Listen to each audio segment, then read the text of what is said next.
C'est plus que vrai, mon enfant. Amina, celle qu'on a forcée à quitter l'homme riche que personne ne comprend. Dans ce monde, certaines vérités restent cachées, jusqu'au jour où elles bouleversent tout. Une femme rejetée, trahie par sa propre famille, forcée d'abandonner une vie de luxe, sans savoir qu'elle marchait en réalité vers le destin le plus extraordinaire de sa vie. Prépare-toi, cette histoire va te marquer. Elle a été contrainte d'abandonner l'homme riche à sa propre sœur pour épouser à la place un simple cultivateur de village. Mais le jour où tout semblait perdu, celui qu'on méprisait depuis le début s'est révélé être en réalité l'homme le plus riche de tous. Si tu aimes les histoires remplies d'émotions, de trahisons familiales, de secrets bouleversants et de revanches inattendues, alors cette histoire est faite pour toi. Installe-toi confortablement et plonge dans ce récit inoubliable. Avant de rendre son dernier souffle, Madame Adjoa avait laissé 2 promesses importantes concernant l'avenir de ses filles. L'une d'elles devait épouser un homme issu d'une famille riche et respectée de la ville, tandis que l'autre devait se marier avec le fils d'une femme du village, une femme qui, autrefois, avait sauvé la vie de l'une des 2 filles à sa naissance. Les années passèrent, leur mère disparut, mais ces paroles, elles, restèrent gravées. Un soir, leur père, M. Kader, appela son aînée, Amina. À 26 ans, Amina était douce, discrète et habituée à souffrir en silence. Depuis la mort de sa mère, elle s'était encore plus renfermée sur elle-même. Lorsqu'elle entra dans la pièce, elle sentit immédiatement la gravité dans le regard de son père. Il lui rappela les promesses faites autrefois, puis annonça calmement qu'elle épouserait la famille Diarra, tandis que sa jeune sœur, Leïla, serait mariée à l'homme du village. Amina fut surprise, non pas par le choix en lui-même, mais parce qu'elle savait déjà que Leïla ne l'accepterait jamais. Et comme prévu, à peine la décision annoncée, Leïla entra dans la pièce. Belle, fière et au caractère tranchant, elle imposait toujours sa présence. Lorsqu'elle comprit la situation, elle éclata de rire, persuadée que c'était une blague. Mais en réalisant que son père était sérieux, son visage changea immédiatement. Elle refusa catégoriquement. Pour elle, il était hors de question qu'Amina accède à une vie de luxe pendant qu'elle serait envoyée dans un village. Son père tenta de lui expliquer que cette décision n'était pas basée sur le confort, mais sur une promesse liée à son propre passé, puisque c'était elle, Leïla, que la femme du village avait sauvée étant bébé. Mais rien n'y faisait. Tout ce que Leïla voyait, c'était la richesse, le statut et le nom prestigieux de la famille Diarra, et elle voulait cette vie à tout prix. La tension monta rapidement. Amina essaya d'intervenir, mais sa sœur la fit taire brutalement. Puis, dans un moment cruel, Leïla révéla un secret que tout le monde aurait préféré garder enfoui. Amina ne pourrait jamais avoir d'enfant. Le silence envahit la pièce. Cette douleur, Amina la portait depuis des années, depuis le jour où elle avait sacrifié sa propre santé pour sauver sa sœur malade, au point d'en payer le prix pour le reste de sa vie. Malgré cela, Leïla n'hésita pas à utiliser cette faiblesse contre elle. Le cœur brisé, Amina resta digne. Mais la situation dégénéra rapidement lorsque Leïla, folle de rage, saisit un couteau et menaça de mettre fin à ses jours si elle n'obtenait pas ce qu'elle voulait. Face à cette pression, leur père céda finalement. Leïla épouserait l'homme riche et Amina irait au village. Sans faire de scandale, Amina accepta. Elle fit ses bagages dans le silence total, sans aide, sans excuse, sans soutien. Le lendemain matin, elle quitta la maison familiale, le cœur lourd, consciente qu'elle ne partait pas seulement vers un mariage inconnu, mais aussi parce qu'on lui avait volé sa place. Après un long trajet, elle arriva au bout d'une route difficile, où une femme l'accueillit chaleureusement. Il s'agissait de Mama Nadia, une femme simple mais bienveillante, mère de l'homme qu'Amina devait épouser. Touchée par sa gentillesse, Amina ressentit pour la première fois un peu de réconfort depuis son départ. Mais ce qui la surprit le plus arriva peu après. Lorsqu'elle rencontra enfin son futur mari, Idriss, elle resta figée. L'homme qu'elle avait imaginé comme un simple cultivateur était en réalité élégant, calme, charismatique, loin de l'image qu'on lui avait décrite.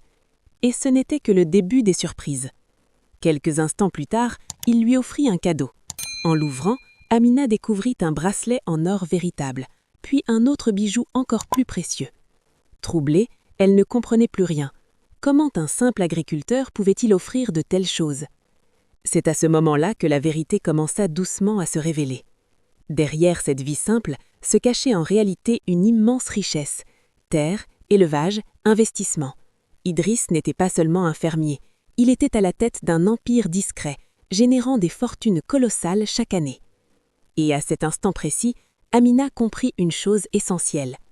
Tout ce qu'elle pensait avoir perdu était peut-être en réalité la plus grande chance de sa vie. Amina hésitait encore, la carte entre les mains. Elle n'était pas du genre à dépenser sans réfléchir. Un léger sourire apparut sur le visage d'Idriss.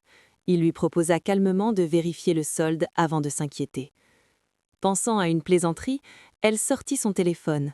Mais en découvrant le montant affiché, son souffle se coupa net. Elle vérifia une seconde fois, puis une troisième, mais le chiffre ne changeait pas. C'était réel, bien trop élevé pour être ignoré. Troublée, elle murmura que c'était excessif. Mais Idriss, avec un calme déconcertant, répondit simplement que ce compte n'était qu'un petit détail, un petit compte. Puis il ajouta qu'il pourrait lui transférer davantage si nécessaire. Maman Nadia, présente à côté, intervint avec douceur mais fermeté. Désormais, Amina faisait partie de la maison. Il était normal qu'elle gère tout cela. Encore sous le choc, Amina refusa poliment, mais ni Idriss ni sa mère ne semblèrent voir de problème. Pour eux, c'était naturel. Elle se sentit soudain minuscule face à une réalité qui la dépassait. Alors, une question qu'elle retenait depuis le début finit par sortir. Si Idriss possédait autant, pourquoi vivre dans cette maison si simple? La réponse fut inattendue. Cette maison n'était pas un hasard. Elle avait été construite par son père, chaque mur portant une histoire, chaque coin un souvenir. Après sa disparition, Maman Nadia n'avait jamais voulu quitter cet endroit. Et Idriss, malgré toute sa richesse, avait choisi de rester, simplement pour ne pas laisser sa mère seule. Ce n'était pas de la mise en scène, pas un geste pour impressionner, juste une vérité simple. Et cela toucha Amina bien plus profondément que l'or ou les bijoux. Elle comprit que cette maison représentait quelque chose de plus précieux que l'argent, l'amour, la loyauté et le respect. Lorsqu'Idriss proposa de construire une maison plus grande si elle le souhaitait, elle refusa doucement. Pour la première fois, elle le regarda autrement, pas comme un inconnu, mais comme un homme digne de respect. Un respect sincère, né non pas de sa richesse, mais de son caractère. Ce soir-là, après le repas, le calme revint. Maman Nadia montra à Amina où se préparer, puis la laissa seule avec Idriss. Une inquiétude naquit alors dans son esprit. Ils étaient mariés, mais restaient des étrangers. Partager la même chambre lui semblait soudain difficile. Idriss comprit immédiatement. Sans hésiter, il lui proposa de prendre sa chambre pendant qu'il irait dormir ailleurs le temps qu'elle se sente à l'aise. Ce geste simple la toucha profondément. Là où autrefois tout lui était imposé, ici, on lui donnait le choix. Mais Maman Nadia ne l'entendait pas de cette manière, refusant que son fils parte dans la nuit. Elle imposa sa décision. Ils partageraient la chambre. Le lit était assez grand et ils étaient adultes. Gênés, ils finirent par accepter. Une fois dans la chambre, Idriss prit soin de garder ses distances, allant jusqu'à placer un oreiller entre eux. Ce petit détail arracha presque un sourire à Amina.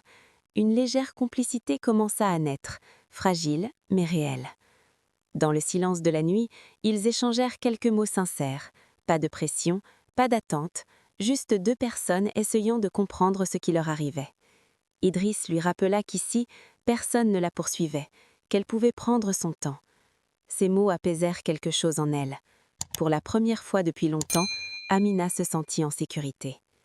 Pendant ce temps, loin du village, Leïla savourait sa nouvelle vie. Son mariage avec Malik Diarra avait été grandiose, rempli de luxe, de regards admiratifs et d'apparences parfaites. Elle pensait avoir gagné. Elle avait l'homme riche, le nom prestigieux, la vie qu'elle désirait. Mais derrière les sourires élégants se cachait une froideur inquiétante. Son mari, charmant en public, devenait distant en privé. Sa belle-mère, raffinée mais calculatrice, observait tout avec attention. La maison était magnifique, mais dépourvue de chaleur. Les discussions se faisaient à voix basse. Les tensions se devinaient dans les regards. Très vite, elle comprit que quelque chose n'allait pas. Les finances semblaient instables, les questions sur l'argent devenaient insistantes, et son mari évitait certains sujets. Un soir, elle osa confronter Malik, mais sa réponse fut glaciale. Le mariage n'était pas une histoire d'amour, mais un arrangement. Cette vérité la frappa durement. Malgré tout, elle continua à jouer son rôle, s'accrochant à l'apparence de richesse comme à une armure. Mais au fond d'elle, un doute commençait à grandir. Et si elle s'était trompée? Quelques jours plus tard, lors d'un événement familial au village, leurs chemins se croisèrent à nouveau. Leïla arriva avec arrogance, méprisant ouvertement les lieux et les habitants. Mais cette fois, Amina ne resta pas silencieuse. Lorsque les insultes dépassaient les limites, la tension éclata. Leïla alla jusqu'à accuser sa sœur de vol en voyant un bijou précieux. L'atmosphère devint électrique, les voix montèrent, les voisins commencèrent à se rassembler. C'est à ce moment précis qu'Idriss arriva. Calme, maîtrisé. Il regarda d'abord Amina, s'assurant qu'elle allait bien, puis il fit face à Leïla et Malik. Sans élever la voix, il posa une limite claire. Personne ne manquerait de respect à sa mère ni dans sa maison. Son ton était calme, mais ferme. Et pour la première fois, quelque chose changea dans l'air. Ce n'était plus l'homme qu'on pouvait mépriser, c'était quelqu'un qu'on devait désormais respecter.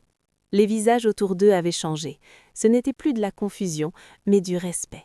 Car ici, Idriss n'était pas un simple homme, il était celui qui avait transformé des vies entières. Très vite, la cour se remplit, attirée par le bruit. Le chef du village, Moussa, arriva et demanda des explications. Leïla tenta de manipuler la situation, mais Mama Nadia raconta calmement toute la vérité. Alors, devant tout le monde, le chef prit la parole et révéla ce que Leïla et Malik ignoraient complètement. Il parlait des frais de scolarité qu'Idriss avait payés, des emplois qu'il avait créés, des terres qu'il avait développées, des familles qu'il avait sorties de la pauvreté. Les habitants prirent la parole à leur tour. Certains racontaient comment leurs enfants avaient pu étudier grâce à lui, d'autres comment leur vie avait changé. Leïla resta figée. Elle pensait être respectée pour sa richesse, mais ici, le respect se gagnait autrement. Malik tenta de parler d'argent, mais ses mots n'avaient aucun poids, car les gens savaient déjà qui agissait réellement. Le chef le regarda froidement et lui dit simplement « Que ton argent t'apprenne d'abord le respect ». Ce fut la fin. Leïla et Malik quittèrent les lieux, humiliés, sans qu'aucune voix ne s'élève pour les retenir. Le silence revint lentement. Amina resta debout, bouleversée par ce que sa propre sœur venait d'apporter dans cette maison paisible. Elle se tourna vers Idriss et s'excusa doucement. Mais il refusa immédiatement cette idée. Ce qui s'était passé n'était pas de sa faute. Mama Nadia ajouta avec fermeté « Amina faisait désormais partie de cette famille. Toute attaque contre elle était une attaque contre eux. » Ces mots s'ancrèrent profondément en elle.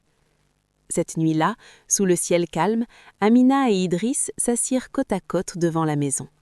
Elle le remercia pour sa présence, pour sa protection. Il répondit simplement, c'était son rôle, parce qu'elle était sa femme. Ces mots, simples mais sincères, touchèrent une partie d'elle encore fragile. Peu à peu, quelque chose changeait entre eux.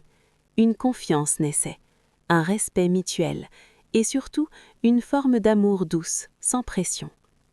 Les jours suivants, un nouvel événement marqua le village. Le chef Moussa tomba gravement malade à cause des douleurs au dos aggravées par l'état déplorable de la route. Ce jour-là, Amina comprit à quel point un simple détail pouvait coûter des vies. Elle en parla à Idriss, et sans hésiter, ils décidèrent ensemble de financer la construction d'une vraie route pour le village. Les habitants furent touchés, certains protestèrent même, estimant qu'Idriss avait déjà fait assez. Mais cette fois, Amina était impliquée, et pour la première fois de sa vie, elle faisait partie de quelque chose de juste. Les travaux commencèrent rapidement. Des machines arrivèrent, des ouvriers qualifiés, des matériaux solides. Ce n'étaient pas des promesses, mais des actions. En ville, la nouvelle atteignit Leïla, et avec elle, la jalousie. Elle ne comprenait pas comment celui qu'elle avait méprisé pouvait-il accomplir tout cela. Elle commença à imaginer des choses, parlant de vol, de manipulation, cherchant à discréditer Idriss. Mais lorsqu'elle alla voir le chantier de ses propres yeux, elle resta sans voix. Tout était réel, et surtout, tout avançait. Sa jalousie se transforma en obsession. Pendant ces temps, Amina continuait à évoluer. Lors d'une sortie en ville, une confrontation éclata à nouveau entre les deux sœurs. Mais cette fois, Amina ne se tut pas.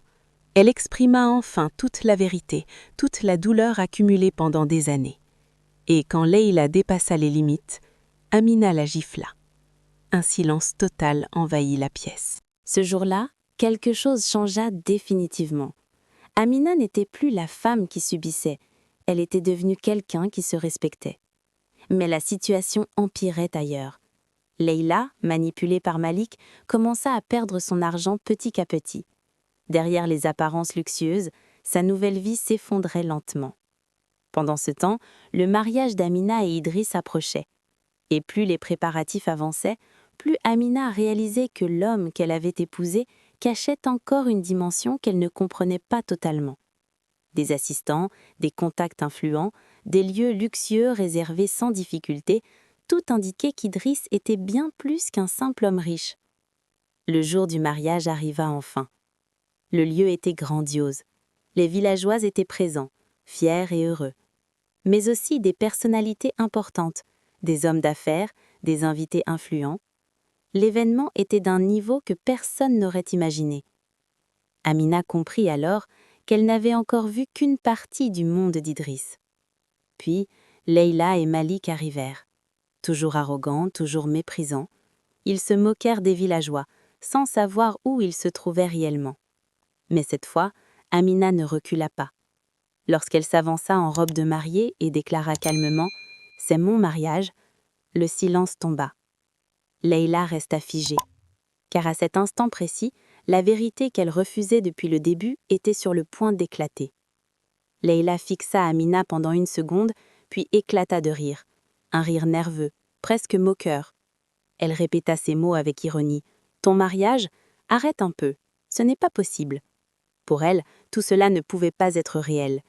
Elle balaya la salle du regard avant d'ajouter, assez fort pour être entendue, « L'homme derrière un événement aussi grand ne pouvait être qu'une personne influente, raffinée, certainement pas Idriss. » C'est à ce moment précis que le silence se brisa. Henri, jusque-là discret, s'avança avec un regard sérieux. Il lui demanda de faire attention à ses paroles, car elle parlait de son patron. Malik fronça les sourcils. Son patron ? Le mot résonna étrangement. Henri se tourna alors légèrement vers Idriss, qui venait d'apparaître à leur côté, puis demanda calmement s'il devait les faire sortir. Ce simple mot, patron, fit l'effet d'un coup de tonnerre. Leïla resta figée. Malik perdit toute assurance. Tout devint soudain clair. Idriss n'était pas simplement un agriculteur riche, il était l'homme puissant dont tout le monde parlait en ville. Le visage caché derrière une immense influence, le véritable maître du jeu. Et il était là, devant eux, depuis le début. Leïla sentit le sol se dérober sous ses pieds. Malik, lui, comprit que tout ce qu'il avait cherché à atteindre, Idriss l'avait déjà dépassé depuis longtemps. Sans hausser la voix, Idriss donna l'ordre. Ils avaient été avertis, et cette fois, il n'y aurait pas de seconde chance. La sécurité intervint. Malgré leurs protestations, Leïla et Malik furent escortés hors de la cérémonie, sous les regards de tous. Une humiliation publique qu'ils ne pourraient jamais oublier. À l'intérieur, pendant que le chaos quittait les lieux, l'amour prenait toute sa place. Amina et Idriss se marièrent. C'était magnifique. Les habitants du village offrirent leur bénédiction avec sincérité. Les invités observaient avec admiration. Maman Nadia pleurait de joie. Et Amina, debout aux côtés de son mari, n'était plus cette fille rejetée. Elle était une femme choisie, pleinement aimée. Quand Idriss prit sa main, elle sentit une stabilité qu'elle n'avait jamais connue. Quand il la regarda, elle vit la vérité. Et à cet instant, elle comprit une chose essentielle. Elle n'avait jamais perdu sa vie. Elle l'avait simplement trouvée ailleurs. Pendant ce temps, à l'extérieur, tout s'effondrait pour Leïla et Malik. Leur relation, déjà fragile, se brisa sous le poids des reproches, de l'orgueil et des mensonges. Les finances chutèrent, les apparences tombèrent, et bientôt, tout disparut. Leïla perdit son mariage, Malik perdit son statut, et leur monde s'écroula. Quelque temps plus tard, leur père se présenta chez Amina, accompagné de Leïla. Mais cette fois, les rôles avaient changé. Il n'était plus en position de force. ils étaient venus demander de l'aide. Mais il n'y avait ni excuse, ni regret. Seulement des besoins. Amina les écouta calmement, puis refusa. Pas par colère, mais parce qu'elle avait enfin compris sa valeur. Quand Leïla osa dire que cette vie aurait dû être la sienne, quand leur père avoua qu'il aurait préféré ce choix, quelque chose de profond se confirma en Amina. Elle n'avait plus besoin de leur validation. À cet instant, Idriss entra et se plaça à ses côtés. Sa voix, calme mais ferme, résonna dans la pièce. Il l'avait choisie et continuerait de la choisir. Personne ne prendrait sa place. Même lorsque Leïla tenta une dernière attaque en évoquant son incapacité à avoir des enfants, Idriss ne recula pas. Au contraire, il révéla une vérité restée cachée depuis des années. Il connaissait Amina, bien avant tout cela. Autrefois, alors qu'il traversait une période difficile, elle avait été la seule à lui adresser la parole, à lui offrir des mots simples mais sincères. Elle l'avait aidé sans rien attendre. Et ce jour-là, il ne l'avait jamais oubliée. Bien avant ce mariage, il avait déjà choisi Amina dans son cœur. Ses mots furent clairs. Enfant ou pas, cela ne changerait rien. Elle était suffisante. Elle avait toujours été suffisante. Ses paroles guérissaient ce que des années de douleur avaient laissé. Mama Nadia confirma avec force, la valeur d'une femme ne dépend pas de sa capacité à donner la vie. Et pour la première fois, Leïla n'avait plus rien à dire. Ils partirent, définitivement. Ce soir-là, dans le calme de leur chambre, Amina regarda Idriss et, pour la première fois, sans peur, sans hésitation, elle l'appela « mon amour ». Ces simples mots changea tout. Ce n'était plus une relation née de circonstances, mais un amour choisi. Pendant ce temps, Leïla, seule, faisait face aux conséquences de ses choix. Elle avait poursuivi la richesse et perdu l'essentiel. 3 mois plus tard, un miracle arriva. Amina, qui avait été déclarée incapable d'avoir des enfants, tomba enceinte. Les larmes qu'elle versa cette fois n'étaient pas de douleur, mais de joie. Et dans cette maison remplie d'amour, elle comprit enfin. Elle n'avait jamais été abandonnée. Elle avait été redirigée. Car au final, la jeune femme qu'on avait forcée à changer de destin n'avait pas été punie. Elle avait été choisie. Et l'homme que tout le monde avait méprisé s'était révélé être le plus riche de tous, pas seulement en argent, mais en cœur.